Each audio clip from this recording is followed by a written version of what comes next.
filtren la grabación, ¿no? Y no tengamos mayor inconveniente, no se escuche distorsionado, ¿ok?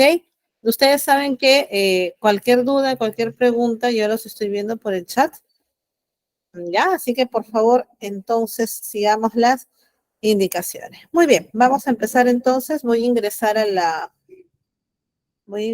chat. Listo, ya está. Muy bien, entonces vas a compartir un momento, por favor, la sesión del día de hoy.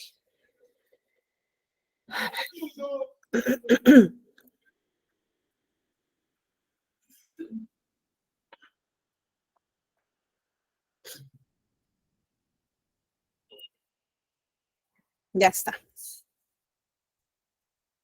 Muy bien, ahora sí, ya podemos observar el PPT. Bien, entonces, ¿qué vamos a ver el día de hoy? Como les adelantaba, vamos a ver las lesiones traumáticas y fracturas, las más comunes, ya, sobre todo para que sepamos, pues, cómo abordar este tipo de lesiones. Miren, acá está todo lo que vamos a ver el día de hoy, que son las lesiones traumatológicas, la función de protección del cuerpo humano, la piel, vamos a ver, las lesiones que vamos a desarrollar, que son esguince, luxación, fractura, cómo actuar ante ellas, una fractura de cráneo y un traumatismo de la columna vertebral. Y ahí ya estamos hablando de una lesión mucho más grave, ¿correcto? Entonces, ver esto de acá, este cuadrito, este esquema, en realidad siempre lo ponemos para que ustedes recuerden cuánto han avanzado, qué es lo que hemos desarrollado en todas estas sesiones. ¿Sí? Vamos acá entonces. Lesiones traumatológicas. Si ustedes observan este cuadrito, ¿ya? Tenemos las principales. Las heridas que ya las hemos visto de alguna manera, ¿ya? Pero ahora nos toca ver los traumatismos como, por ejemplo, las fracturas, las luxaciones, los desgarros de menisco, que también son comunes, ¿ya? La rótula de condromalacia, desgarros musculares, etc. Vamos entonces con la primera parte, que es recordar el aspecto anatómico. ¿Ya? Voy a empezar a subrayarles. Bien. El cuerpo humano está construido sobre un armazón constituido por 206 huesos. ¿Ya? 206 huesos. Y esto, obviamente, pues se mantiene unido a través del esqueleto. Esta estructura, estos huesos, van a sostener los músculos, los vasos sanguíneos y los nervios. ¿Por qué les resalto esta parte? ¿Por qué? Porque cuando nosotros hablamos de una fractura o de cómo poder ayudar a movilizar a una persona con un esguince o con una luxación, vemos que en la parte práctica a la que podemos recurrir, como por ejemplo los hueseros, muchos de ellos no toman en cuenta estas estructuras, ¿ya? Pero no nos adelantemos, ahora les voy a explicar a qué se refiere. Los huesos pueden ser largos, como por ejemplo los huesos de los brazos, de las piernas, pueden ser cortos, como los huesitos de la mano. Si tú te tocas, por ejemplo, en la muñeca, tienes varios huesitos pequeñitos. Pueden ser planos, como por ejemplo nuestras costillas, ¿sí? Y estos huesos pues van a estar en constante crecimiento desde que naces hasta que llegas a tu etapa adulta. Estos huesitos están conectados a través de articulaciones. ¿Para qué sirve una articulación? Para realizar movimiento. Por ejemplo, este movimiento que ustedes observan se realiza con una articulación, ¿ya? Pero también hay otra estructura llamada ligamentos.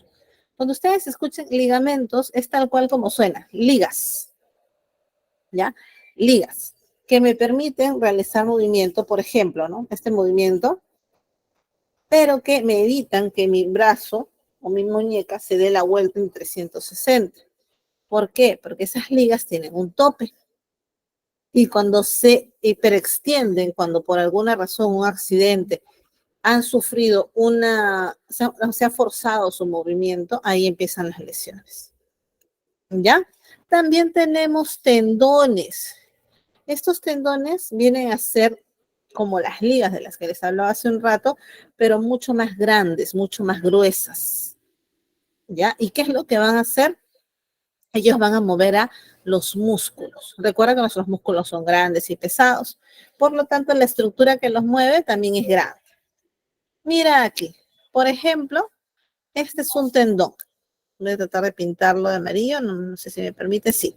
Eso que he pintado de amarillo, a este lado, ese es un tendón. Como te das cuenta, es fibroso, es grueso. Sin embargo, cuando nosotros hablamos de ligamentos, mira aquí, es cada una de una fibra, fibras, fibras, fibras. Lo que pasa es que son muchas, muy delgaditas, muy delgaditas. ¿Ya? Entonces, no nos olvidemos los ligamentos. Voy a resaltarles esto para que no se olviden. Los ligamentos unen los huesos entre sí y los tendones unen los músculos con los huesos. Entonces, ¿la lesión va a ser igual? No. La forma de manejarla tampoco. ¿Ya? Algunas de ellas, les comento, pueden inclusive terminar en cirugías. ¿Ya? Entonces, hasta aquí estamos claros, entendemos la diferencia entre los ligamentos y los tendones. Por favor, me confirman por el chat, porque ya vamos a empezar con las lesiones. A ver, creo que están medio apagados el día de hoy. ¿Qué ha pasado? ¿Qué ha sucedido? No, sí, sí. A ver, María Eugenia, ¿qué pasó? ¿Qué no entiendes? Escríbeme. Si hay algo que reforzar, me dicen. Por favor, repita la diferencia. Ya, nuevamente. Vamos acá. Los ligamentos, como te decía, unen los huesitos entre sí. Por ejemplo, aquí en mi dedo, para hacer este movimiento, hay ligas que me permiten mover. Esos son los ligamentos, son estructuras delgadas, finitas, mientras que los tendones son estructuras gruesas. ¿Por qué? Porque lo que mueven son músculos con huesos. Mueven estructuras más grandes, más pesadas. A eso se refiere. ¿Ya? Muy bien, espero entonces que ahora sí esté más claro.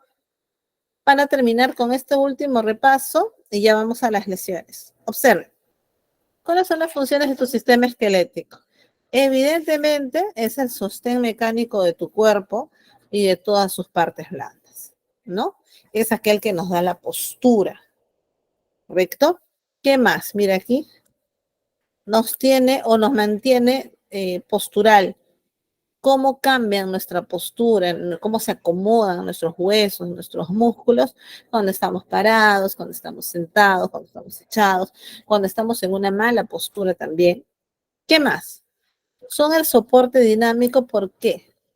Porque a través de estos huesitos nosotros podemos movilizarnos, podemos mover músculos, mover articulaciones, ¿ya? Entonces, como dice ahí, colabora en la marcha, la locomoción, todo tipo de movimientos corporales. ¿Qué más? ¿Para qué más sirven tus huesitos?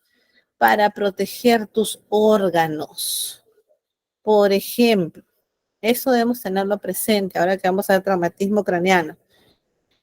Mi cráneo, mi cabeza, ¿ya? Es uno de los huesos más delicados y que no debería romperse nunca, nunca. ¿Por qué? ¿Qué órgano está protegiendo mi cráneo? A ver, ¿qué órgano fundamental está protegiendo mi cráneo? Mi cerebro, así es. Y recuerda tú que si el cerebro se daña, todas las demás funciones se dañan, ¿no? Por ejemplo, sufro un accidente, estoy manejando, choco. El timón del carro presiona mi tórax, presiona mis costillas. ¿Qué órganos están en riesgo? A ver, tengo un accidente y choco, golpeo mis costillas. ¿Qué órganos están en juego? El corazón, los pulmones, excelente. Entonces, es por eso que es importante, ¿ya? Como les decía al inicio, que recordemos que nuestros huesos están bastante cercanos a órganos. Yo no puedo mover un hueso porque sí.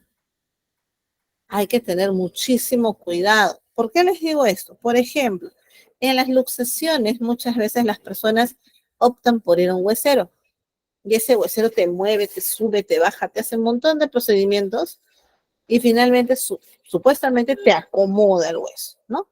Genial.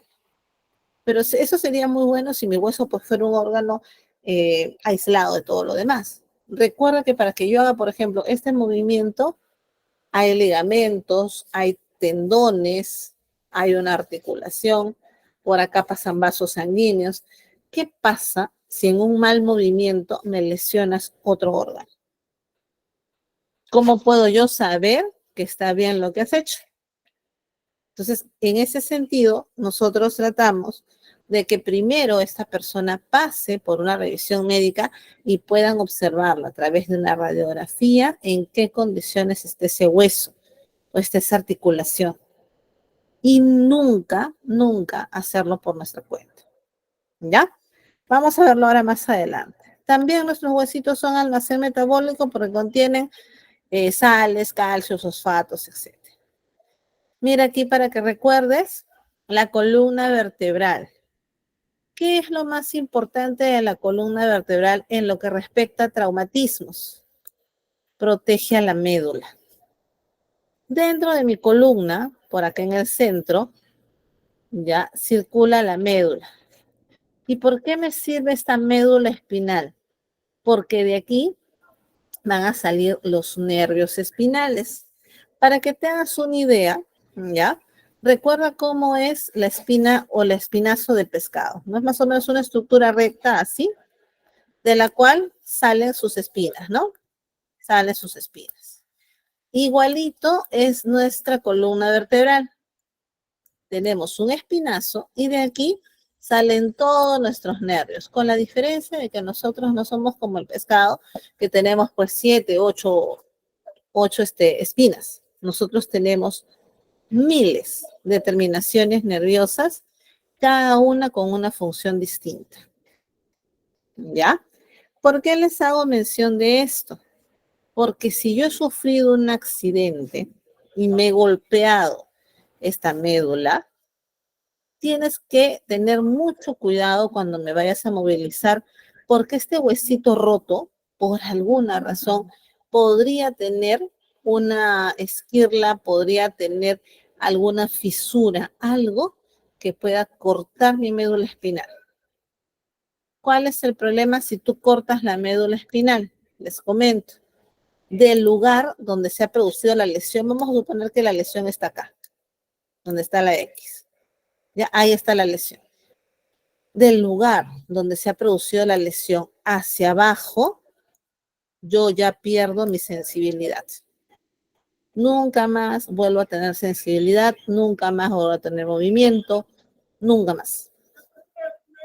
Entonces, si ustedes alguna vez tienen que abordar una emergencia en la cual el paciente se ha golpeado la columna, debes tener muchísimo cuidado porque el más mínimo movimiento podría producir daño en la médula.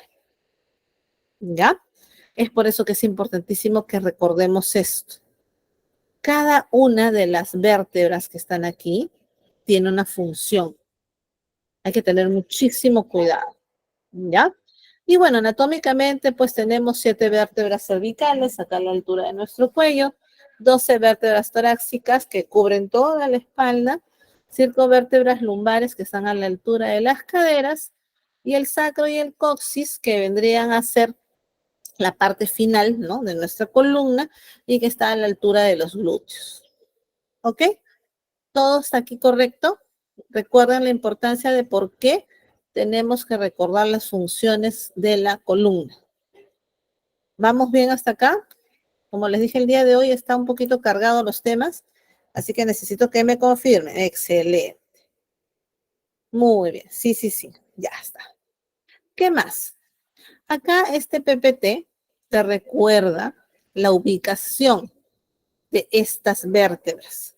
Y quizás ustedes la han escuchado. Por ejemplo, viene un paciente o de repente tienes un familiar que te dice, uy, tengo una hernia en D12. D12, ¿qué será eso? D12 es la vértebra dorsal número 12. O T12, también tiene ese nombre. ¿Ya? Tengo una lesión en L5. ¿Ya? L5 es la vértebra lumbar número 5. Ya, pero me voy a borrar esto. Ya, no me permite. Bueno, no hay problema. Entonces, esa es la figura con lo que respecta a la columna. Vamos acá. Esta es otra estructura bien importante, ¿ya? Que es el cráneo. El cráneo, como te decía, es un hueso muy, muy importante. ¿Por qué? Porque ahí está mi cerebro. El grosor, el espesor de este cráneo, ojo, es bastante grueso. Es muy difícil que te rompas el cráneo. Lo que nos rompemos, si ustedes ven en las emergencias que el paciente viene con muchísima sangre, es el cuero cabelludo. ¿Ya? Si hay una ruptura del cráneo, la cuestión es muy grave. ¿Por qué? ¿Tú te imaginas cómo podríamos restaurar un cráneo roto? ¿Será fácil? ¿Será posible poder restaurar un cráneo roto? No, ¿verdad? No es nada fácil. Este paciente tiene una emergencia ya de prioridad 1, tiene que ser trasladado con mucho cuidado porque si este huesito se termina de romper, va a quedar expuesto el cerebro. Y si queda expuesto el cerebro, este paciente tiene muy pocas probabilidades de sobrevivir. ¿Ok? ¿Estamos bien? Bueno, anatómicamente recuerden, este es el huesito frontal de la frente, ¿sí? Parietal, los costados, ¿ya? Temporales, parietal y occipital, ¿ya? Que son los huesitos principales. Cualquiera de ellos que pueda sufrir una lesión es grave. Un paciente con un TEC, que es un traumatismo cráneo-encefálico, es una prioridad inmediata. Con este paciente no podemos esperar ni un minuto. ¿Ya? Muy bien, vamos a continuar. Entonces, ahora sí, ya vamos a ver las lesiones traumatológicas. Mira aquí, hay varios tipos de lesiones. La mayoría de ellas, ya, por un tema de accidentes, ¿ok? En los cuales, ¿qué es lo que se ha hecho? Se le ha sobreexigido a una estructura para que realice un movimiento que no es propio, ¿ya? Para que realice un movimiento que no es propio. Por ejemplo, observa aquí. ¿Ver? Aquí está. Observa aquí. ¿Qué pasó con ese talón? Se ha doblado. ¿Por qué se te puede doblar el talón? ¿Por qué puedes tener esa lesión? ¿Qué puede pasar? A ver, coméntenme. Ese es un esguince, excelente. Ese es un esguince, muy bien. ¿Y por qué se puede producir un esguince? Jugando fútbol, muy bien, pise mal, ¿no? Pasarme, pise mal. En el caso de las damas, bien, por una caída, por un mal salto, ¿ok? En las damas también el uso de tacos, ¿no? Te ves lindo con tus tacos, tic, tic, tic, tic, tac. Te tuerces, bailando, genial. Pisamos mal, una caída, excelente. Entonces, si ustedes observan, ¿ya? ¿Qué es lo que ha pasado? Que a mis ligas que tenía acá, a mis ligamentos que yo tenía esta zona, ¿ya? Los he hiperextendido. Les he ubicado en una posición distinta. Y eso es una lesión. ¿Cómo se llama en este caso esa lesión? Esguince. ¿Ya? Si queremos hablar de una luxación, observen aquí, luxación. ¿Cómo es una luxación? Así. Cuando el huesito se sale de su lugar. ¿Ya? Por alguna razón se salió de su lugar. De repente cae mal, de repente le he sobreexigido peso, ¿no? Han habido muchas razones por las cuales me he podido lesionar. Y la luxación es una de las más peligrosas. ¿Por qué? Porque la mayoría de personas, repito, busca colocarse el hueso en su lugar de nuevo. Y eso es muy riesgoso. ¿Ya? Por último, tenemos a quién? Tenemos a la fractura. ¿Cómo es una fractura? Así como acá. Tenemos de dos tipos. La fractura completa, que es cuando el hueso se ha roto así en dos, en tres, en cuatro. Y la fractura parcial, que es cuando el hueso se ha rajado. Mira aquí, como una fisura. Una fisura es como que se hubiera rajado. ¿Cuál es el riesgo más grande que tenemos con una fisura? Que como el huesito está rajado, en cualquier momento se puede terminar de romper. Es como que yo tuviera una taza que tiene su asa rajada. Me va a aguantar de repente un día, quizás dos, pero ¿me puede aguantar un mes, 2 meses así? No. ¿Ya? A ver, Miriam dice, buenas noches, un esguince de muñeca y dedos, ¿qué tiempo demora en tratamiento? Va a depender del grado de esguince. Ahora vamos a ver. ¿Por qué? Porque si solamente se han extendido esas ligas, lo único que tienes que hacer es con reposo esperar que esas ligas regresen a su lugar. Pero si esas ligas se han roto, tiene que pasar por tratamiento quirúrgico. ¿Ok? Voy a compartirles un video, por favor, permítanme un minutito. Voy a compartirles este videito, un segundo. ¿Ya? Y ahí vamos con las respuestas también.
Nuestro esqueleto y las partes blandas que lo rodean pueden lesionarse si reciben un golpe fuerte o un movimiento brusco. Este tipo de accidentes se asocian a actividades deportivas o a caídas graves. A veces es difícil ver si la lesión es una fractura del hueso o si es una distensión o esguince, que es el resultado de estirar demasiado los ligamentos, músculos o tendones. En todos los casos suele haber dolor y dificultad para mover la zona, hinchazón y hematoma. Pero en fracturas, además, se puede ver el miembro deformado o torcido y si se toca, se puede notar un crujido. En cualquier caso, si hay alguna duda de qué es, se tratará siempre como una fractura. En primeros auxilios, las distensiones y esguinces se tratan de la misma manera. Se pide a la persona lesionada que se siente o se tienda para mantener la parte afectada en una posición que le resulte cómoda y que esté al alcance. Si el accidente acaba de ocurrir, se enfría la zona con hielo protegido o compresas frías. El frío ayudará a calmar el dolor y a reducir la hinchazón y el hematoma. Para terminar, la parte lesionada se deja en una posición elevada. De esta manera se reduce el flujo de sangre que podría inflamarla todavía más. La víctima tendrá que hacer reposo y visitar a un médico. Si el dolor continúa siendo intenso o si no puede mover la zona afectada, tendrá que ir al hospital. Distensiones y esguinces pueden tratarse, en principio, de la misma manera. Se mantiene en reposo la zona del cuerpo lesionada, se pone hielo protegido o, si no disponemos de él, un paño mojado con agua fría. Y para terminar, se coloca la parte lesionada a mayor altura.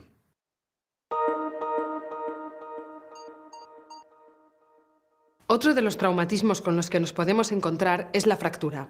Cuando es el hueso y no el músculo el que se rompe o se fisura, el objetivo principal es inmovilizarlo y conseguir el traslado al hospital.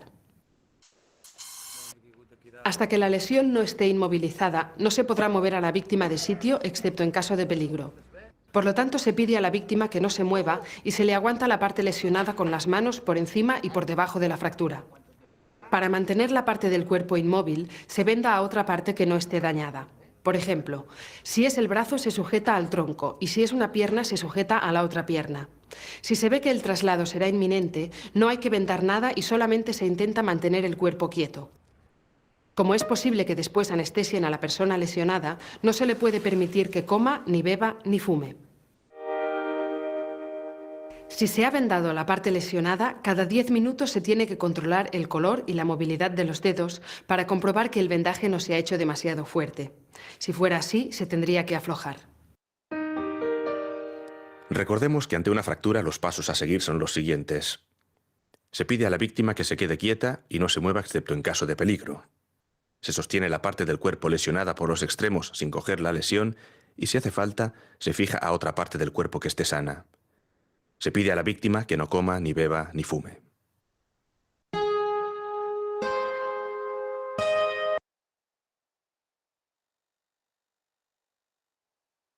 Muy bien. Entonces, ya me di cuenta que no están atentos. Me dice se fue la señal. ¿Cómo que se fue la señal? Si les dije que iba a compartir un videíto. En fin, bueno, ya estamos. Entonces, como ustedes han podido ver, ya no es muy difícil el abordaje de una persona con una fisura, perdón, con un esguince, con una luxación.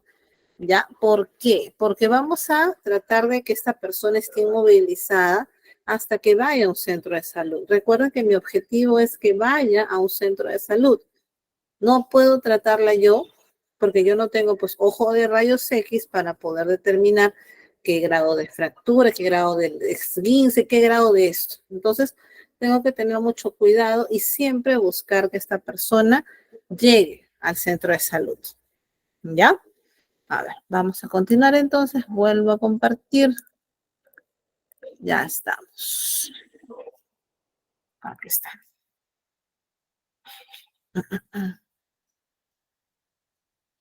Ya estamos. Ok, vamos entonces. Vamos al esguince, que justamente hace un ratito una compañera hacía la pregunta, ¿no? ¿Qué es un esguince? Tengamos claro. Voy a ponerlo en amarillo un ratito. Ya está.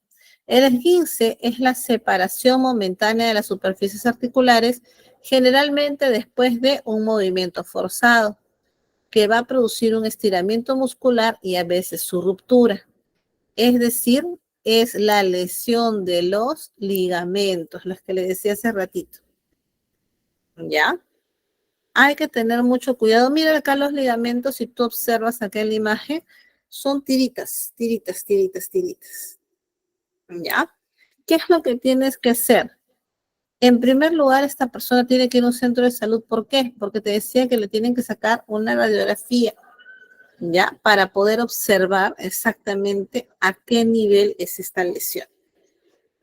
¿Ya? Tengo sí o sí que llevar a esta persona a un centro de salud. Mira, así se ve un esguince. Hay dolor intenso, inflamación de la zona, dificultad para seguir moviendo la articulación. La lesión puede ir acompañada de una hemorragia o se puede ver un hematoma como el que ustedes observan ahí en la imagen, ¿ya? Pero lo más característico es la inflamación y el dolor. Eso es lo más característico, ¿ya? Así, a simple vista, yo no puedo determinar si es un esguince de primer grado, de segundo grado, de tercero, ¿ok? Entonces, nuestro objetivo va a ser ¿cuál? Inmovilizar a este señor para que pueda llegar al centro de salud y allí le puedan hacer la prueba, ¿ya?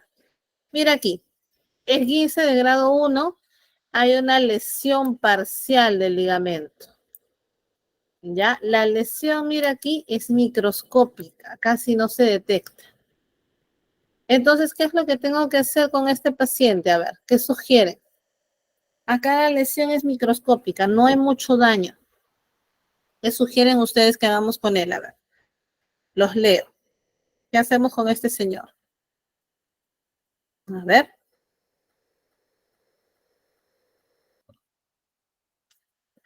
Dejarla en observación, estirar el tobillo. Pero recuerda que los ligamentos están estirados. Ya no lo puedo estirar más. Paño con hielo, muy bien, no moverlo, reposo, levantar el pie, poner hielo, excelente. Este señor en primer lugar tiene que estar en reposo. Luego, ¿qué más? Irse colocando hielo, pero recuerden que también el hielo no es directo. El hielo debe ser envuelto en una toallita, en un trapito, en algo, ¿ya? Vendarlo, puede ser también que lo vendes si es que quieres inmovilizarlo completamente. El hielo alivia el dolor, así es, ¿ya? Y sobre todo para que baje la inflamación, siempre no te olvides elevar el miembro, ¿ya? Esa es una muy buena opción. ¿Tenemos que hacer algo más con este señor? No. Este señor en unos días ya va a poder pisar, va a poder movilizarse y la lesión terminó. ¿Ya? Acá no hay más problema. Ok, pero eso, muy bien, como dice Aiza, eso después de que le hayan sacado una radiografía y me digan que es de grado 1. ¿Ya? Ok, vamos acá al grado 2. ¿Qué dice? Y se me pasa a mí sola, bueno, de donde estés, vamos a suponer que estabas yéndote, no sé, pues a algún lado, pisaste mal, tienes que tratar de no pisar con ese pie. Ya, de repente puedes ir dando saltitos, de repente agarrándote de alguien, buscar que alguien te pueda apoyar, porque no puedes pisar. Lo ideal es que no le pongas peso a ese pie. La doctora dice, ¿qué pasa si di un movimiento mal de mi brazo y el codo? Y duele siempre cuando hace movimiento rápido. ¿Qué es lo que pasa o tienes?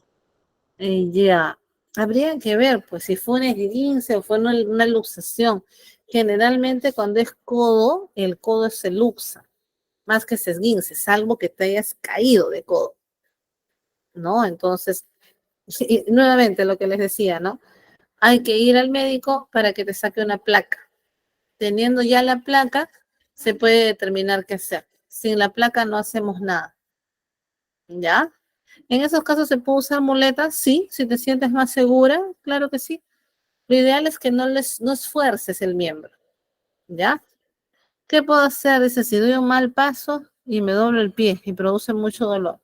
Nuevamente, no volver a pisar con ese pie, tratar de llegar a un lugar donde pueda colocar una compresa fría. Por último, me compro una botella de agua y me la pongo en la zona para que me desinflame, pero ya sabes que no debes pisar. Tienes que ir al médico para que te saquen un rayos X. ¿Ya? Vamos al grado 2. Observa aquí. En el grado 2, ¿ya? La lesión es incompleta. ¿Qué quiere decir? Que algunos ligamentos están parcialmente desgarrados. Hay algunos ligamentos que se han roto, ¿ya? Entonces, ¿qué es lo que va a pasar acá? La imagen visualmente es la misma, pero en un esguince de grado 2, generalmente el dolor y el edema es más moderado. Acá duele muchísimo más. Duele, duele. Hay discapacidad funcional. ¿Qué quiere decir? Que por más que yo quiera pisar, no puedo. Me duele mucho, ¿ya? Y en esta de grado 2 podrían simplemente inmovilizarme. ¿Por qué? Porque de los ligamentos, del total de ligamentos, tengo algunos nada más que se han desgarrado. Entonces, con reposo, todo se soluciona. Muy distinto al grado 3. Mira aquí, tipo 3. A ver, espérame. Ahí está. Tipo 3. Aquí en el tipo 3 ya todos los ligamentos están desgarrados completamente. Hay una lesión total. Todas mis ligas se han roto. ¿Qué es lo que tenemos que hacer aquí? Lo mismo más o menos de inmovilizar, colocar hielo y todo, con la diferencia de que este señor, ¿ya? Con la diferencia de que este señor va a pasar directamente a sala de operaciones, ¿ya? Va a estar en sala de operaciones porque hay que reestructurar esos ligamentos. Y si estoy en un pueblo en medio de la nada, inmovilizar y colocar frío. Descansar. Descansar, lo único. Descansar, no colocar peso sobre esa estructura, tratar de inmovilizarlo, ¿ya? Para eso hay varios tipos de vendajes, pero lo importante es que, en resumen, no se utilice ese miembro. Ya, no se utilice. En el caso de un grado 3, como les decía, el paciente pasa a una operación. Ya haga lo que haga, este paciente no va a quedar bien. Mira, esto ya lo vimos. El modo de actuación, ¿cuál va a ser? Aplicar frío, que ya lo vimos. Compresión sobre la lesión, reposo de la zona lesionada, elevar la extremidad y acudir a un centro hospitalario. ¿Ya? Vamos acá. A ver qué dice. Consulta. Los reposos por el grado de lesión, ¿cuántos días son? Aprox.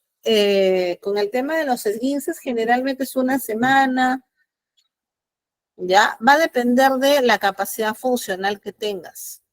Si tú en un par de días, porque hay gente que es muy rápido se recupera y tiene poca, ¿qué les diría? Poca afinidad al dolor y ahora le duele, no le molesta, esta persona puede ir caminando de a pocos.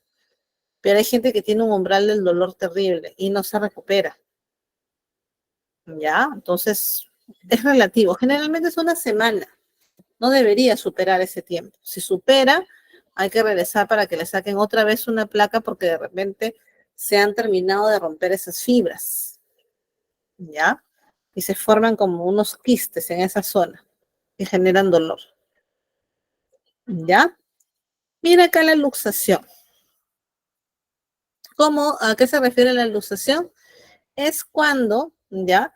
Hay una separación definida, mantenida de las superficies articulares por la cual la articulación queda totalmente desmontada. Es decir, en español, el hueso sale de su lugar. ¿Cuál es la causa principal? La caída o los impactos fuertes. ¿Cómo me doy cuenta? Hay dolor intenso, inflamación de la zona y lo más importante, deformidad. Ya hay deformidad. Se nota clarísimo la deformidad. Hay impotencia funcional. ¿Qué quiere decir? No puedo movilizar ese miembro. Por nada del mundo puedo hacerlo. Muy bien. ¿Qué hacemos? Aplico frío, lo mismo. Inmovilizo. Nunca, acá por favor recuérdenlo, nunca reduzcan la luxación. No intentes poner el hueso en su sitio. Como dice acá, podríamos dañar nervios y vasos sanguíneos. ¿Ya? ¿Qué pasa? Vamos a suponer, voy donde el huesero me endereza y como la articulación se ha movido, el hueso se ha salido de su lugar, cuando me regresa, corta un vaso sanguíneo, corta una vena. En el peor de los casos, corta una arteria. Me muero por una hemorragia que en realidad no tenía razón de ser. ¿Por qué? Porque mi situación era fácil de manejar, pero a veces en esa manipulación corres esos riesgos. ¿Ya? Y traslado, obviamente, al centro sanitario. ¿Ya? A ver, vamos a ver qué dice acá. En cualquiera de las lesiones debo llevar al centro para que le hagan rayos X y determinen. Se sugiere que sí. En cualquiera de las lesiones se sugiere que sí. Dice, entonces, ¿es bueno o malo ir al huesero? Es malo. Por deducción, es malo. Porque el señor no va a tener la capacidad de ver qué lesiones, aparte de mi hueso, ¿no?, se han producido. De repente se ha extendido un ligamento, como te digo, un tendón. De repente por ahí justo pasa un vaso sanguíneo. Y eso no se puede ver a simple vista. ¿Ya? Entonces, muchas veces, en vez de hacerte un bien, se complica más. ¿Ya? Muy bien. Hemos terminado las dos más sencillas. Vamos a la complicada. La fractura. Cuando hablamos de fractura es porque hay un daño en el hueso. ¿Ok? Es una de las lesiones más dolorosas. Las fracturas duelen mucho. ¿Sí? Duelen mucho. Tenemos, mira, dos tipos de fracturas. La fractura abierta, que es cuando el hueso sobresale, se puede ver, rompe la piel. Y la fractura cerrada, en la cual el hueso se mantiene todavía. Como por ejemplo en esta de aquí. Esta de acá es una fractura cerrada. Te das cuenta que el hueso está fuera de su lugar, ¿ya? Se ha roto probablemente, tenemos que verlo a través de rayos X, pero no ha salido de la piel. No ha salido de la piel. Entonces, ¿cuál es la fractura más delicada? La fractura abierta, porque como he hecho una herida, esa herida podría infectarse. ¿Ya? Tener cuidado. Vamos acá. ¿Cómo se siente una persona que tiene una fractura? Lo típico, dolor intenso. Ya es terrible. ¿Qué más? Hay inflamación en el punto de fractura y con el tiempo se va inflando más, se va inflamando. Impotencia funcional, no puede mover el miembro. Este es otro signo importante. Crepitación. Cuando yo trato de mover ese hueso, suena crack, crack. Ya por el roce de los fragmentos del hueso. Y también hay deformidad. Bien. Muy bien. Y también hay deformidad. ¿Ya? A ver. No quiere activarse. Ahora sí. Deformidad. Dice acá. A ver, perdón, no leí un comentario. Una vez jugando fútbol, uno de los jugadores se cayó y otros que lo conocían le decían el rompecabezas. Y él solo se volvió a colocar su hombro. Pasó aproximadamente 20 minutos y de vuelta entró a jugar. ¡Wow! Bueno, ¿qué es lo que pasa? Miren, ustedes de poder hacerlo lo pueden hacer. El asunto está en que ese hueso está colocándose de manera errónea.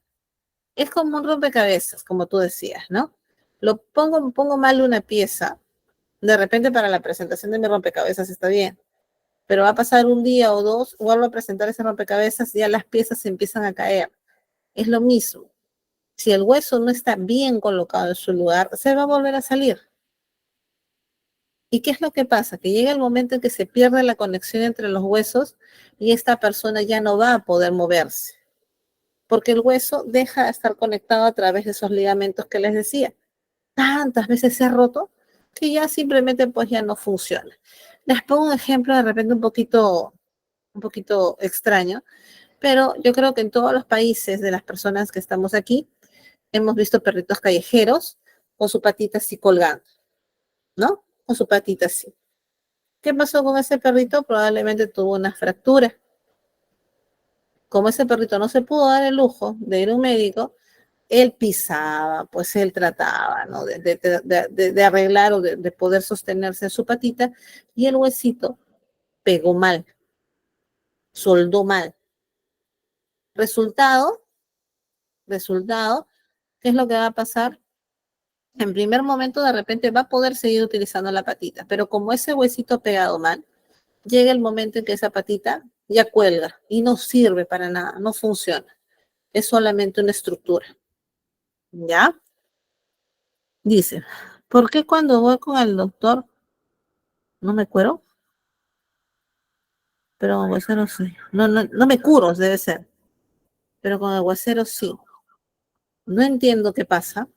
De repente no te han sacado bien una placa, no se ha visto exactamente qué pasó, pero no es muy frecuente que nos rompamos los huesos, ¿no? O sea, habría que ver por qué tienes la necesidad de ir al huesero. ¿Qué pasó?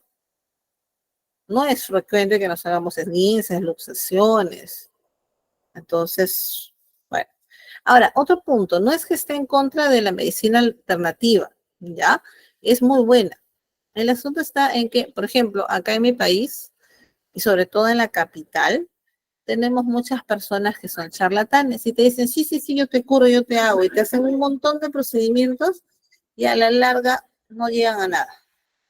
Entonces, encima te estafan y encima te pueden colocar mal el hueso y terminas con más complicaciones. Entonces, siempre la sugerencia es que vayan donde un especialista. Los hueseros ancestrales, estas personas antiguas que normalmente están en las provincias, ¿no? Que conocen esto, de repente podrían hacer un mejor trabajo. Pero como les digo, al menos en lo que respecta a la capital, tenemos mucho charlatán y al final te vas a perjudicar. ¿Ya?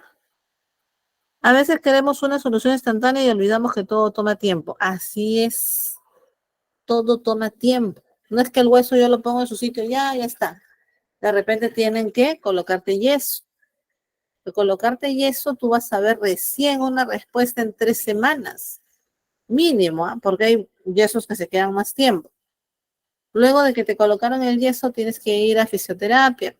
para recuperar de repente la musculatura de esa zona, el movimiento. Entonces, todo es su proceso. Muy bien, como dice su compañero, es ir al área de traumatología. ¿Ya? Muy bien, entonces, modo de actuación. En primer lugar, tranquilizar a la persona porque le debe doler horrible. ¿Ya? Horrible. Trata de tranquilizarla, explicarle lo que le estás haciendo. Puedes ayudarla para el tema del dolor colocándole frío. Ya, puedes colocarle frío. Evita movimientos innecesarios. Si la persona no puede caminar, no la obligues. ¿Ya? Retira objetos personales, lo que te decía hace rato. Cuando la fractura va avanzando en tiempo, la zona se va inflamando. Entonces, de repente lo que tengo, un anillo que me quedaba muy bien ahorita, mi mano se inflama y ya no pueden sacarme el anillo, ni el reloj, ni nada. ¿Ya? Eso a la larga va a traer problemas de circulación. Inmovilizo la extremidad. Si la fractura es abierta, es decir, que el huesito ha salido, ¿ya? Hay que cubrir esa herida primero y luego, ¿ya? Trasladarlo al centro de salud. Recuerden, nunca reintroducir el hueso. ¿Ok?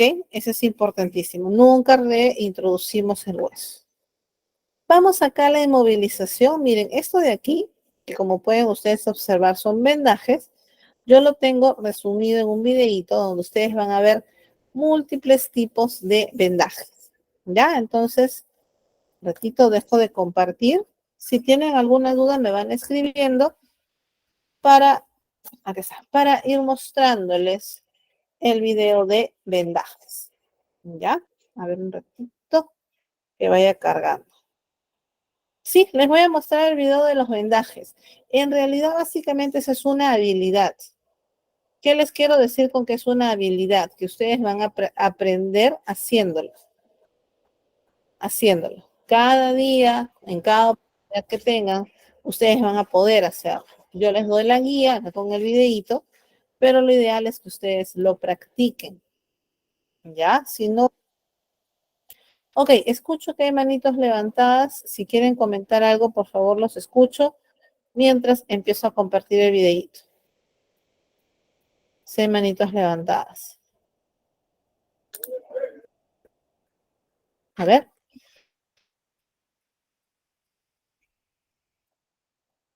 Les decía, 6 manitos levantadas.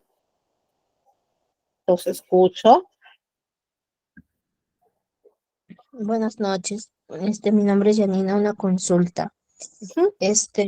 Yo hace tiempo, bueno, hace años, había tenido una caída en la mi mano izquierda, se me había doblado, digámoslo así, se me había dado vuelta la mano. Y bueno, Ya. como era niño, me llevaron a un huesero. Me curaron, pero después de años, nuevamente, ahora en el trabajo estuve haciendo fuerza. Sin embargo, me empezó un dolor bastante fuerte en la mano y sinceramente, bueno, por motivos de trabajo que no me otorgaban el permiso para irme al hospital, tan solo opté por pasarme diclofenaco y ponerme una venda, Ujú. pero aún siento ese dolor, ese malestar, ¿no? ¿Qué podría hacer en ese caso? Bueno, definitivamente ahí ha de haber habido alguna luxación que, como se trató en el momento solamente de reubicar el hueso, no sabemos cómo lo habrá hecho la persona que te atendió. Entonces, ¿cuál es la solución? Tratar de ir a un médico, a un traumatólogo, para que saque una placa, tal como dicen sus compañeros, y poder ver en qué grado, en qué nivel está esa lesión. ¿Ya? Porque eso era lo que les decía. O sea, si yo no coloco bien el hueso, ¿qué es lo que va a pasar? Ese hueso va a volver a salirse, va a volver a doler, va a volver a molestar. Y eso va a ser constante. Entonces, eso en realidad sería pues un tratamiento nada más paliativo, no al momento, pero que no es efectivo. ¿Ya? Entonces ahí viene el problema. Sería bueno que vayas al médico y puedan observarte. A ver qué. ¿Ya? Muy bien. Entonces, por favor, les voy a compartir. ¿Ya? Atentos, por favor.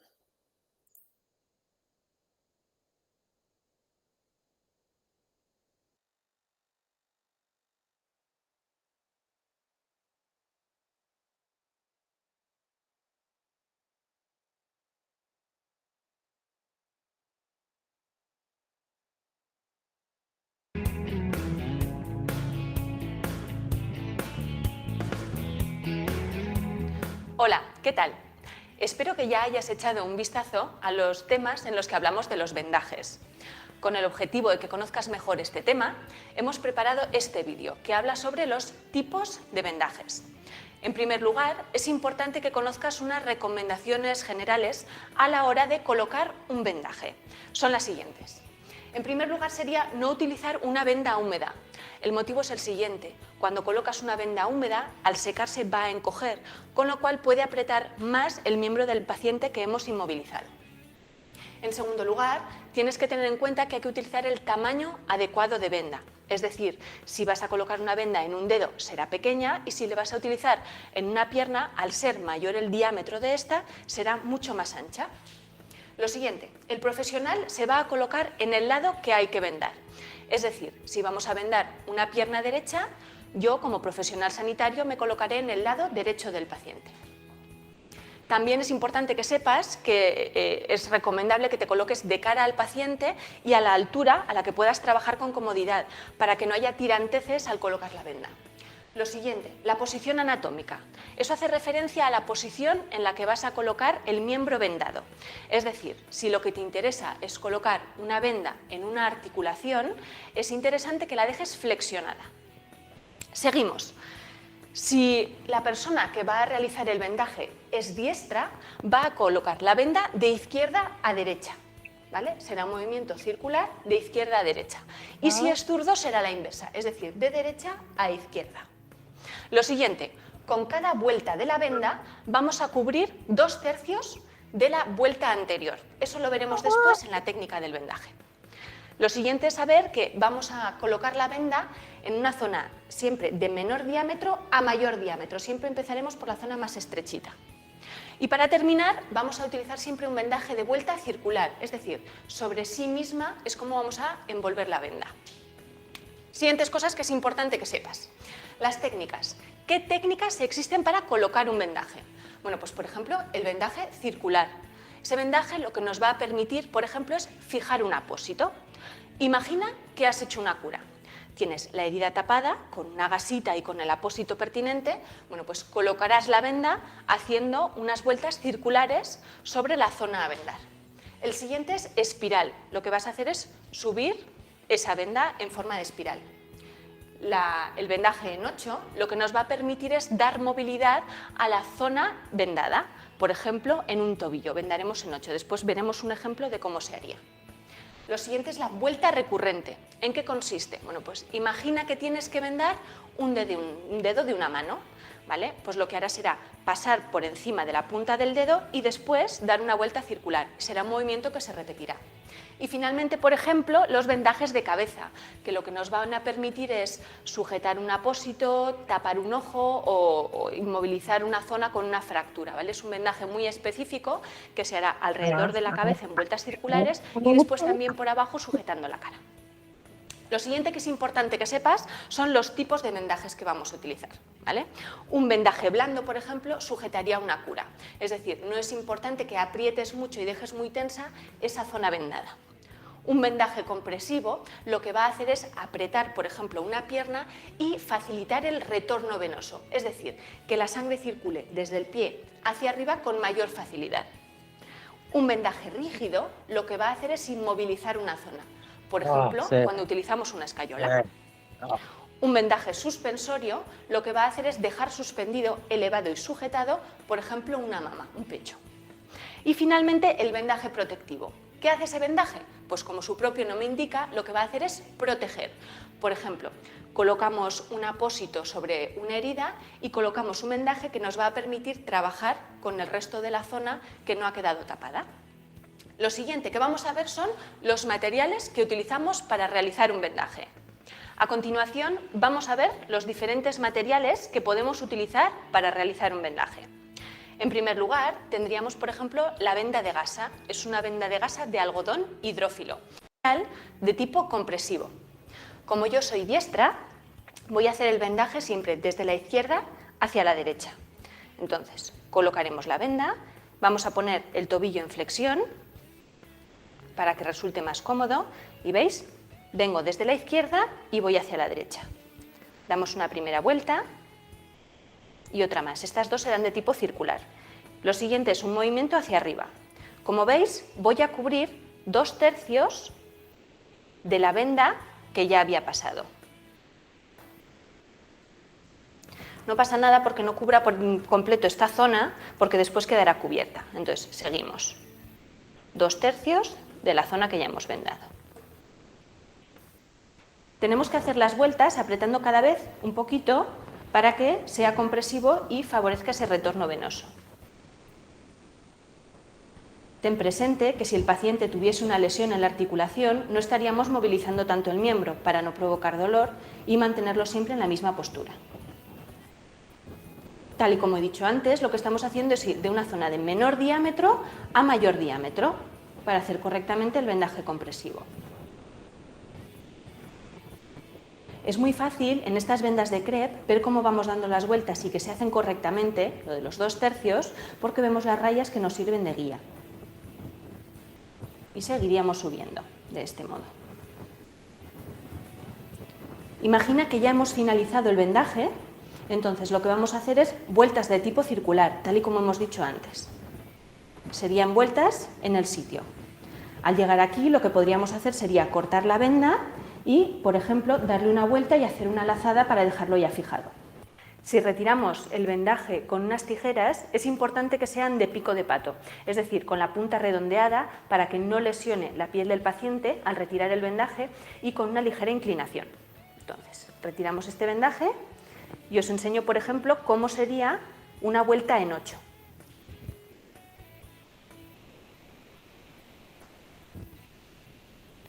La vuelta en 8 lo que nos permite es movilidad de la articulación y no va a hacer un vendaje demasiado compresivo, demasiado rígido en realidad.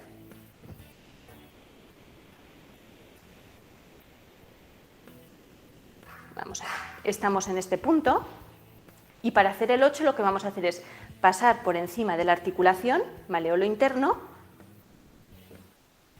subir hacia arriba y al bajar por el maleolo externo pasar por encima la venda.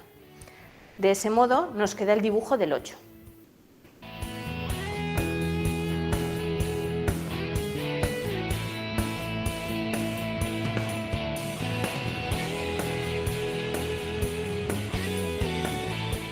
Ahora vamos a ver cómo realizarías un vendaje de tipo recurrente.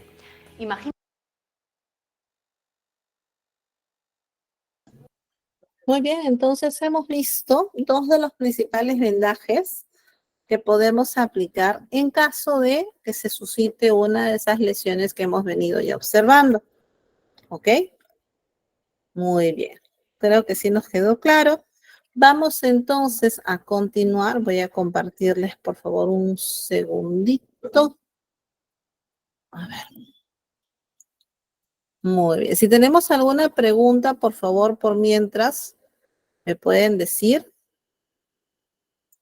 Si tenemos Sí, alguna... tengo una pregunta. Claro, sí. Por ejemplo, cuando una persona está jugando fútbol y viene con el pie hinchado, ¿es bueno poner alguna flotación o solamente hielo nada más? Ya, pero viene con el pinchado probablemente de un esguince, Claro, probablemente sea de porque qué se zona. hincha. Claro, hay que ver en todo caso si se trata de un esguince, lo que ya hemos dicho, ¿no? Trabajar con el hielo, ¿ya? Trabajar en la inmovilización de repente que podríamos aplicar un vendaje, aplicar y elevar el miembro, ¿ya? Con eso básicamente deberíamos manejarnos para no tener inconvenientes. Y siempre se va a sugerir que se saque una placa para poder verlo, porque no tenemos la certeza de qué es lo que ha sucedido. ¿Ya? Ok, a ver, estoy volviendo a compartir, ya está. Esto de acá que ustedes observan es lo mismo que más o menos les he indicado en el video, ¿ya? ¿Cuál es el objetivo de la inmovilización? Vamos a prevenir o minimizar las complicaciones de una lesión. Vamos a evitar el cambio en la estructura de la fractura, es decir, vamos a mantener la posición anatómica, vamos a reducir el dolor y evitar el shock. Hay diferentes tipos, a ver, cuidado por favor con los audios, hay diferentes tipos de vendajes. Utilizamos diferentes también insumos. Podríamos trabajar con una venda de crepé como la que han visto en el video, vendas elásticas que son las más comunes aquí en Perú. Podríamos trabajar con pedazos de tela, como ustedes pueden observar ahí en la imagen. ¿Ya? Ante una emergencia de dolor de columna, por un motivo, ¿qué puede tomar o hacer? Pero ¿por qué le duele la columna? Es la pregunta. De repente hubo una caída, de repente ha habido una mala postura, ¿no? Que es común ahora en las personas que realizamos, por ejemplo, trabajos virtuales. A veces estamos con el laptop, nos echamos en la cama y estamos en una mala postura. Mala postura. Si es un tema de mala postura, ¿cuál sería la solución? Mejorar la postura. Para eso ahora contamos con correctores. Y si es por un tema de peso, hay que reconocer que nuestros huesos, como les mencionaba al inicio, tienen una cierta capacidad de tolerancia. Yo no puedo sobreexigirle a mi cuerpo que cargue más del peso que yo ya tengo. Entonces, en ese caso, ¿cuál sería la solución? Aplicar algunas estrategias para movilizar, por ejemplo, objetos pesados. Quizás tengo que cargar a alguien, tengo que aprender a cómo movilizarla, pero esa es parte de una dinámica que se ve en otro, a ver, cuidado con los audios, se ve en otro curso, que es la mecánica corporal, ¿ya? De repente lo vamos a ver más adelante, pero como tal, como primeros auxilios, no corresponde, ¿ya? Muy bien, entonces, ya para ir terminando, vamos a la fractura de cráneo. Como les dije, esta fractura es una de las más delicadas. ¿Por qué? Porque está en juego el cerebro, ¿ya? Entonces, cuando nosotros tenemos o sospechamos de una fractura de cráneo, ¿ya? Debemos tener en cuenta los siguientes síntomas. Vean el cuadro. Un hematoma periorbitario o retroauricular. ¿A qué se refiere? Al conocido como ojos de panda. ¿No? Se ponen negros, como si fueran unas ojeras bien marcadas. Puede haber salida de líquido cefalorraquídeo, ¿ya? Puede ese líquido salir por los oídos, por la nariz y obviamente pues todos los síntomas de fractura que ya hemos visto. Vamos acá. Observa. Estos son los ojos de mapache de los que te hablaba ahí en el cuadrito. Cuando se marcan como si fueran unas ojeras muy fuertes. ¿Ya? Tenemos también el signo de Badel, que es una equimosis a nivel retroauricular. Se coloca como si fuera un hematoma detrás de la oreja. Puede haber otorragia, que es pérdida de líquido a través de los oídos. Ya, entonces, todos estos signos y síntomas me indican que ha habido una lesión. ¿De qué magnitud? Recuerda que todavía no sabemos. ¿Ya? ¿Cómo voy a determinar cuál es la magnitud del traumatismo encefalocraniano que ha sufrido la persona? En este caso, con una radiografía y con una tomografía. Aquí es mucho más complicado, porque necesito saber, ¿ya? Qué tanto daño hay, si es una fractura craneal, si es una fisura. Entonces aquí necesito ahondar un poquito. Cuidado con los audios, por favor. Ya, muy bien. Cuando hablábamos de traumatismos de la columna, hablábamos tempranito acerca de que cada vértebra tiene en el centro, mira lo que te decía, acá puedes observarla mejor, la médula espinal. Y que de esta médula van a salir los nervios espinales. Y que cada nervio espinal va a inervar una zona determinada. Si hay una lesión en la columna, ya hemos visto que desde el punto de lesión hacia abajo, esta persona pierde la sensibilidad por completo. ¿Ya? Por completo. ¿Cuáles son las causas más frecuentes? Una caída, algo abrupto, golpes directos sobre la columna, movimientos violentos, aplastamientos, ¿no? Un frenazo súbito de un vehículo, que también sucede, que es el latigazo, lesión en la cabeza. Vamos entonces, ¿ya? Con los síntomas que presenta la persona. En primer lugar, te va a manifestar dolor de cuello y espalda. ¿Ya? El dolor es bien marcado, bien marcado. ¿sí? Puede ser enmascarado, como dice acá, por otro tipo de lesión más dolorosa. Va a haber deformidad, piel sensible, rigidez, ¿ya? Si la médula está dañada, esta persona va a perder el control de sus movimientos, no va a poder moverse, no va a tener, ¿qué más les dije? No va a tener sensibilidad, va a perder inclusive el control de sus esfínteres. ¿Qué quiere decir? Esta persona se puede orinar o defecar, ¿ya? Y bueno, dificultades respiratorias. Entonces, ahora lo que yo les voy a mostrar es el abordaje de un paciente politraumatizado en un video para que ustedes observen cómo es el manejo de este paciente y cómo debemos trasladarlo. Porque lo más peligroso de esto es el traslado. Como este paciente está con un golpe bastante severo, hay que aprender a trasladarlo. Permítanme compartirles, por favor. Si tienen, mientras tanto, alguna pregunta, me dicen y yo los voy leyendo. A ver, Neila decía, pero algunos no se consienten con el corrector, les cansa rápido. Es que evidentemente te va a causar molestia porque como te está cambiando la postura original, ya que ya tenías, sí, pues no, o sea, va a molestar, va a causar dolor, pero es necesario, es porque es la única forma de poder apoyarlo. Dice, escuché que si después de un golpe de cabeza tiene ganas de vomitar o comienza a oler el aroma de manzana, es peligroso. En general, todo golpe en la cabeza es peligroso. Todo golpe en la cabeza. Entonces, hay que tener mucho cuidado porque a veces tenemos ahí ya muchas creencias, ¿no? Dicen que el paciente no se duerma. No, pero si tiene sueño se va a dormir, ¿no? Se va a dormir, o sea, no va a cambiar mucho. Que el paciente trate de descansar y no se mueva, eso es lo correcto. ¿Ya? A ver, espérenme, quiero compartirles este video, pero no me sale. A ver, un momento. Pro Trainings. Ahí está. Pro Trainings. Ya está. Ahora sí, ya encontré el video, los voy a compartir.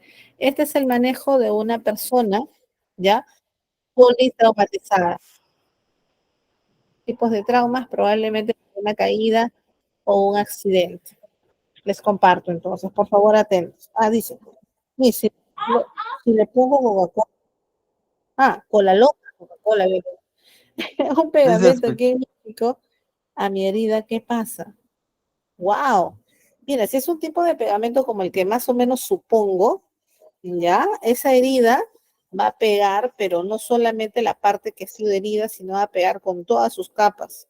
Eso va a traer infección, porque ese tipo de pegamento no es estéril. Y todo aquello que no esté estéril e ingresa a nuestro cuerpo se produce un agente infeccioso. Entonces, no es buena idea.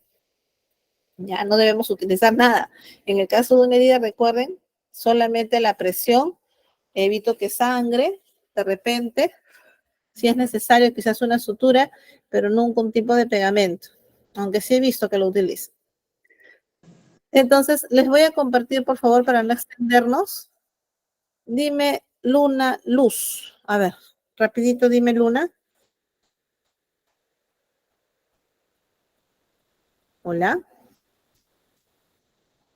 Creo que no. Bueno, les comparto el video, por favor, entonces, atentos.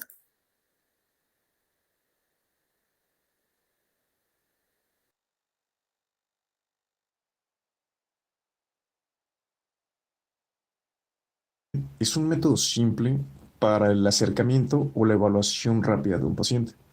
Siempre que tenga un paciente que tenga un trauma o que se encuentre en un estado agudo, vamos a seguir el protocolo del ATLS, que consiste en esta evaluación de ABCDE. Estas iniciales, cada una corresponde a una palabra, está en inglés, y la primera sería, la A sería de airway o vía aérea, la B sería breathing o respiración, la C corresponde a circulation o circulación, La D corresponde a disability o deterioro. En este paso vamos a estar evaluando el estado neurológico del paciente mediante la escala de Glasgow. Y la E corresponde a exposure o lo podemos tomar como una examinación completa del paciente de pies a cabeza.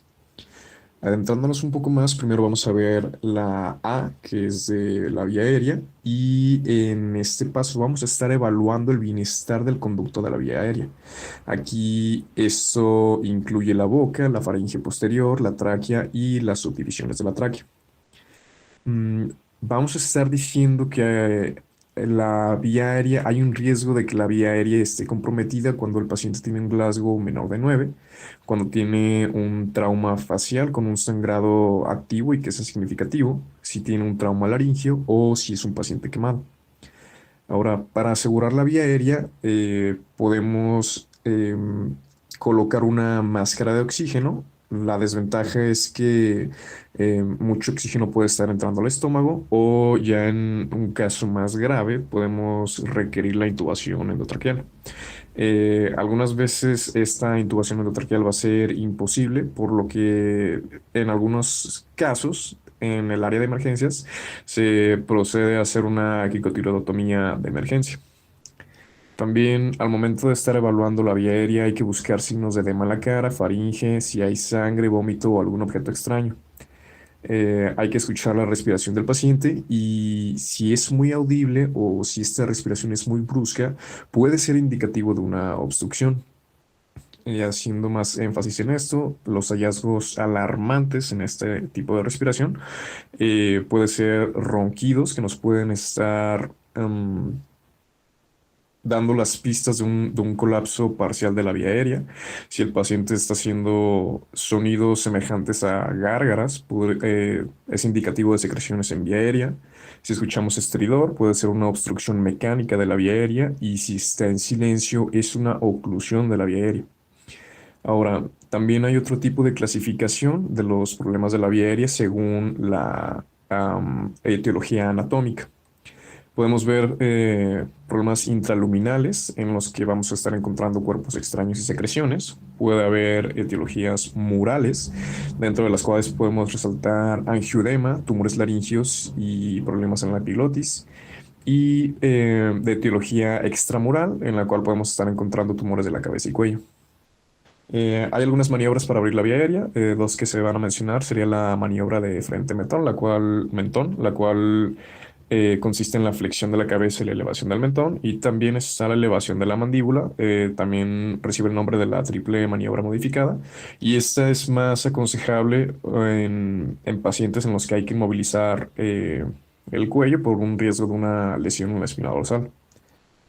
Después la siguiente evaluación va a ser la letra B, que corresponde a breathing o respiración. Aquí estamos evaluando la ventilación. Eh, Prácticamente estamos evaluando si el aire se está moviendo para permitir la ventilación.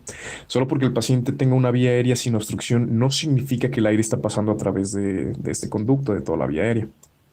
Entonces, para que bueno, algunas razones por las que el paciente no estaría ventilando, eh, a pesar de tener una vía aérea intacta, podría hacer un daño en la espina dorsal. Hay que recordar que, por ejemplo, si tenemos un daño en las cervicales, un daño alto en las cervicales puede llegar a paralizar el diafragma.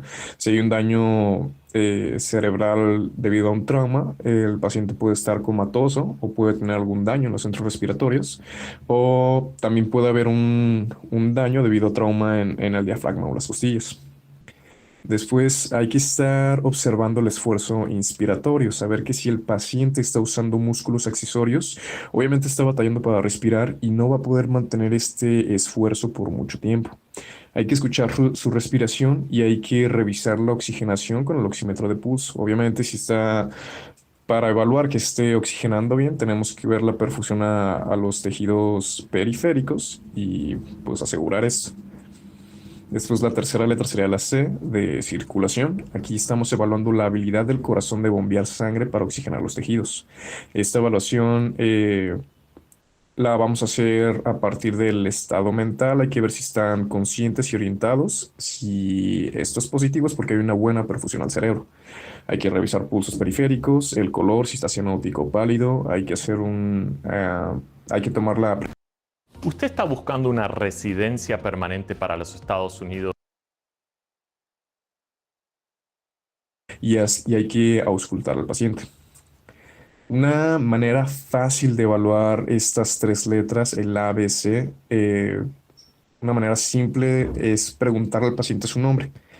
¿Esto por qué? Si el paciente me da su nombre es porque el estado mental está intacto. Ahí llevo la letra A. Bueno, en sí son las tres. La letra, para revisar la letra A sería que la vía aérea está intacta, me está dando el nombre. La B porque puede hablar, estoy viendo que hay un correcto paso del aire hacia la vía aérea. Y la C es que tiene suficiente sangre perfundiendo el cerebro para contestar mi pregunta. Entonces, si pregunto su nombre y me lo da, prácticamente estoy evaluando estos 3 puntos con una sola pregunta. Hay que saber también que si hay un cambio clínico durante la evaluación, empezamos el ABC otra vez. Después, la D, que la estamos tomando como disability o deterioro, la vamos a tomar como dos significados, el deterioro y también dextrosa. Hay que estar checando el azúcar. Entonces, en este deterioro vamos a estar evaluando el estado neurológico del paciente y nos vamos a enfocar en 3 cosas principalmente. Vamos a revisar el tamaño de las pupilas y la reactividad de las mismas, y esto nos puede dar pistas de la causa inherente al problema. También vamos a estar revisando la simetría en el movimiento de las extremidades y con esto queremos ver si el paciente tiene una focalidad neurológica, eh, al ver si el paciente mueve todo sin problemas, todas sus extremidades. Si las mueve sin problemas, es un signo de que no es un problema focal en el sistema nervioso central. Si no pudiera mover una extremidad o si, por ejemplo, no puede mover los miembros inferiores, podemos empezar a pensar en un daño neurológico. Y otro punto en el que también hay que hacer hincapié es que vamos a estar evaluando o cuantificando su nivel de conciencia mediante la escala de coma de Glasgow. Por último, en esta cuarta letra, la D, vamos a estar checando el nivel de dextrosa, y esto es en cualquier paciente que presente una mínima pista de un estado de alteración mental. Ahora, algunos puntos importantes que hay que ver aquí es si hay un problema con A y B, que mayormente es la respiración, pues hay que empezar administrando oxígeno. Hay que estar preparados para manejar la vía aérea, entiéndase una intubación, hay que tener el equipo, medicamentos y todo el personal que yo vaya a requerir al alcance. Vamos a estar auscultando los pulmones. Esto me va a estar ayudando con los diferenciales. Por ejemplo, si tiene sibilancias, estertores o sonidos ausentes unilateralmente, me puede ayudar con el establecimiento de mis diferenciales. Y también hay que hacer una radiografía de tórax en cualquier paciente que esté teniendo problemas con el punto A y B. Si hay problemas en C, lo primero que hay que hacer es, hay que establecer 2 vías intravenosas de grueso calibre. Esto para poder tener la habilidad de administrar líquidos si el paciente los llegase a requerir, y en caso de que fallara una vía, tengo la otra de repuesto. Y también hay que estar identificando el ritmo cardíaco, si tenemos ritmos sinusales o si no hay un ritmo sinusal. Por último, vamos a estar evaluando la E, la letra E, que es la exposición completa del paciente, y esto es para estar revisando su estado general. Por último, ya para sintetizar estos pasos, pues eh, las preguntas que yo tengo que hacer cuando un paciente llega a una revisión rápida en un estado de emergencia, vamos a ver, hay que preguntarnos si el paciente está enfermo. Esto lo puedo hacer mediante algunas preguntas como si los signos vitales del paciente están estables o inestables, si tengo signos de compromiso de la vía aérea, como ya lo vimos, si hay signos de dificultad respiratoria, si hay signos de hipoperfusión, si tengo un ritmo cardíaco no sinusal, si hay un estado mental alterado o si el paciente está refiriendo dolor extremo o estrés. Gracias.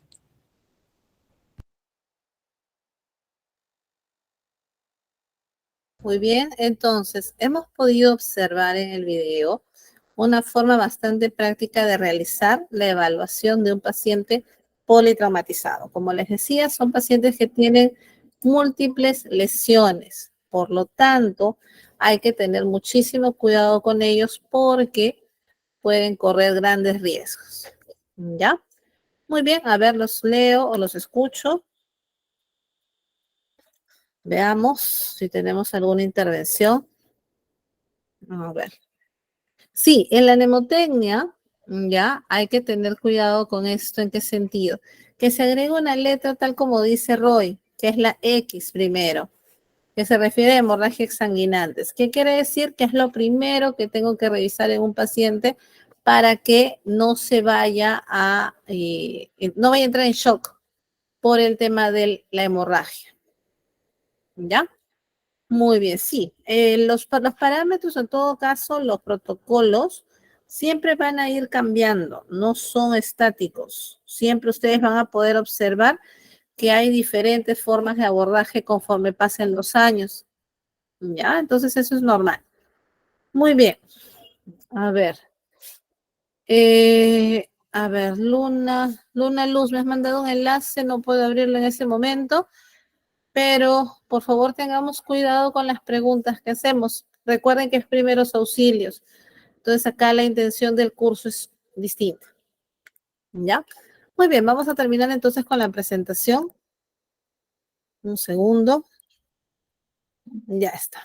Entonces, ¿qué es lo que debo tener en cuenta? Como ya hemos visto, en primer lugar, una inmovilización rigurosa del paciente. Tener mucho cuidado al momento de trasladarlo. Miren ustedes aquí, están manteniendo en todo momento la rectitud de la columna. ¿Ya?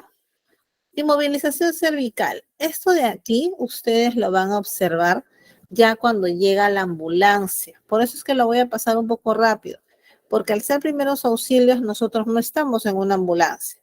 Ya la ambulancia corresponde pues al área de paramédicos y ellos traen equipos especiales, como por ejemplo, mira aquí, el collarín cervical.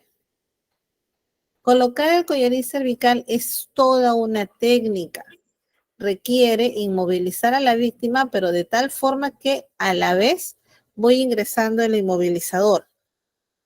Entonces, en ese caso, pues, requiere de cierta habilidad. Repito, no vamos a ahondar mucho más, pero es importante que ustedes sepan que existe un collarín cervical.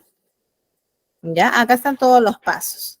¿Qué más? Mira acá también, la técnica de extracción con un corsé espinal, lo cual también, como puedes observar, lo ve el equipo de atención prehospitalaria, los paramédicos.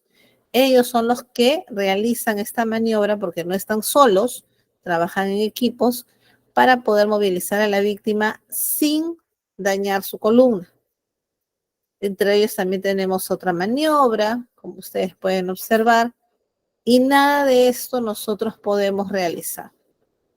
Lo que sí es importante, ya, que revisemos es esto de aquí. En nuestras empresas, fábricas, trabajos, sí vas a encontrar diversos tipos de camillas o de FELS, que son las férulas espinal largas, ¿ya? Estas camillas, dependiendo de su forma, nos van a ayudar a trasladar a la víctima de la mejor manera hasta que podamos llevarla al centro de salud.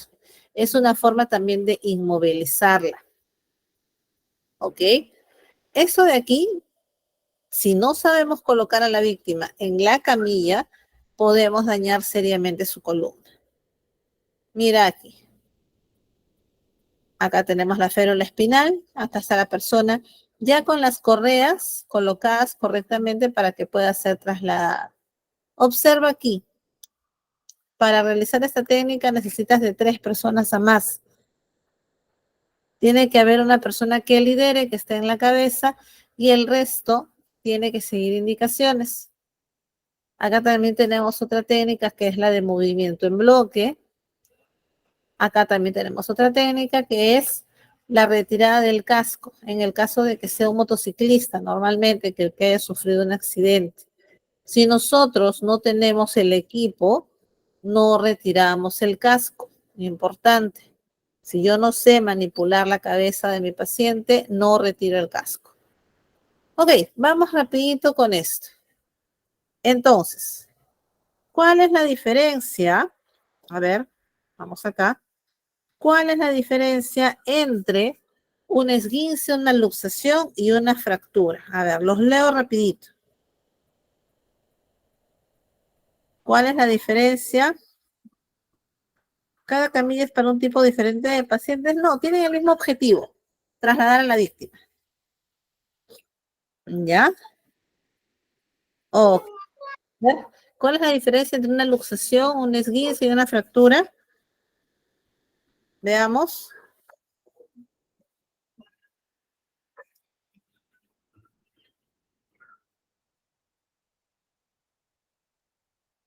A ver. Esguince es un estiramiento de los ligamentos, ¿ok? La luxación es la salida del hueso. Genial.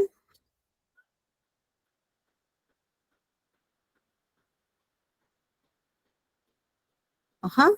Muy bien. La fractura nos habla de los huesos rotos. Excelente. Entonces, el manejo es muy similar y hemos quedado, ¿no? En primer lugar, inmovilizar a la persona, colocar frío, elevar el miembro. Ajá. Y en todos los casos, buscar que esta persona llegue a un centro de salud. Excelente. Muy bien. Aquí está. Lo que ustedes me han dicho, acá está reflejado. Vamos acá, el último caso. Mira, paciente femenina de 66 años sufrió caída de su propia altura en su casa. Fue traída por sus familiares en una sábana, en una camioneta, a una población distante a 150 kilómetros del consultorio. Mira, cuando le han sacado la placa se observa esto. ¿Qué tiene esta señora, según lo que ustedes pueden observar? Una luxación, un esguince. ¿Qué tiene, según lo que ustedes observan? Fractura. Tiene una fractura, exacto, ¿no? Y acá, mira, observa cómo se ve por fuera. ¿Es una fractura de tipo abierta o cerrada? Abierta. ¿Abierta? ¿Abierta? Recuerden cuando hablábamos de una fractura abierta, el hueso había roto la piel. Acá se observa que la piel se ha roto. Cerrada. Ah, está cerrada. ¿Ya? Está cerrada. En una fractura abierta, no se olviden, se observa el hueso. Ok, listo. Muy bien, este de acá también, bueno, ya este de acá nos habla un poquito de el signo de latigazo. Lo que les decía, cuando uno cuando uno frena, mejor dicho, ya, y hay un movimiento fuerte a nivel de las vértebras cervicales, también podría producirse una lesión. Muy bien, entonces voy a dejar de compartir. Ya estamos. Y finalizamos por el momento con la sesión del día de hoy. ¿Sí? Muy bien, si tenemos alguna pregunta o algo adicional, me dicen rapidísimo. Roy, dime, ¿tienes alguna pregunta? Licenciado, buenas noches. Si tenemos una fractura, un arma blanca penetrante en en la caja torácica, ¿qué se debe hacer en ese caso?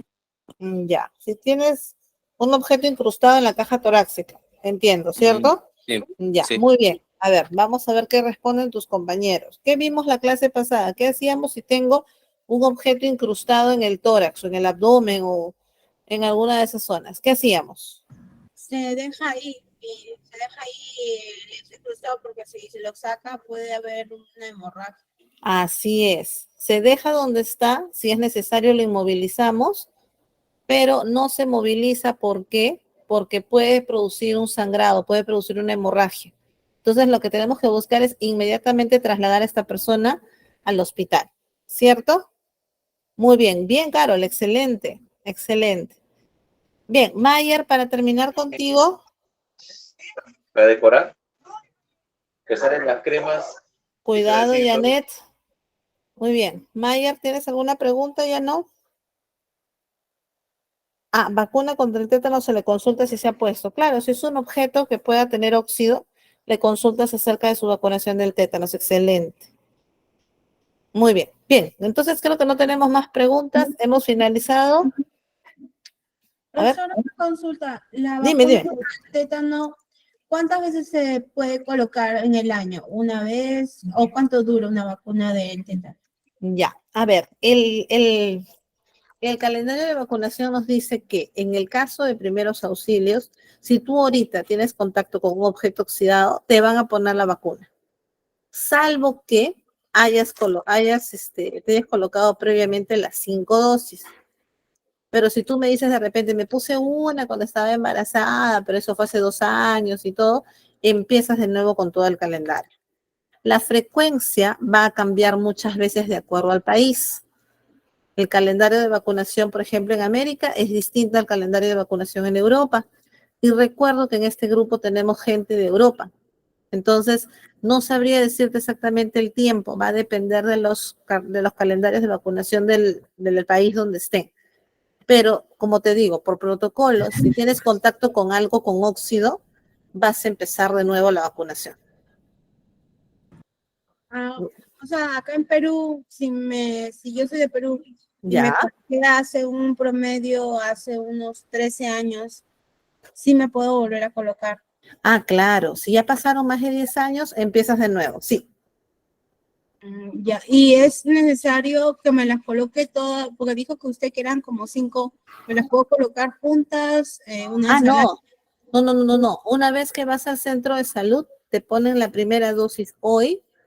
De aquí, si no me equivoco, la segunda dosis es al mes y así, te programan, no es constante. Ellos me este programa, ya. Ujú.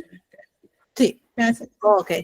Bien, entonces ahora sí los dejo. Muchísimas gracias.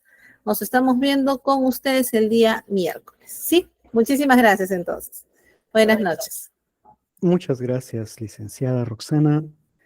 Muy bien, entonces ya es un poquito tarde, vamos a avanzar de una vez. Tengo el examen para ustedes, queridos amigos. Voy a ponerlo aquí para revisarlo, vamos a mirarlo, voy a explicar brevemente, especialmente la parte de los datos, por favor, chicos. ¿Por qué? Porque estos datos son los que van a crear su cuenta en nuestra web, para que ustedes puedan descargar su material y su certificado. Así que vamos a compartir la pantalla. Denme un segundo para compartir. Ya está.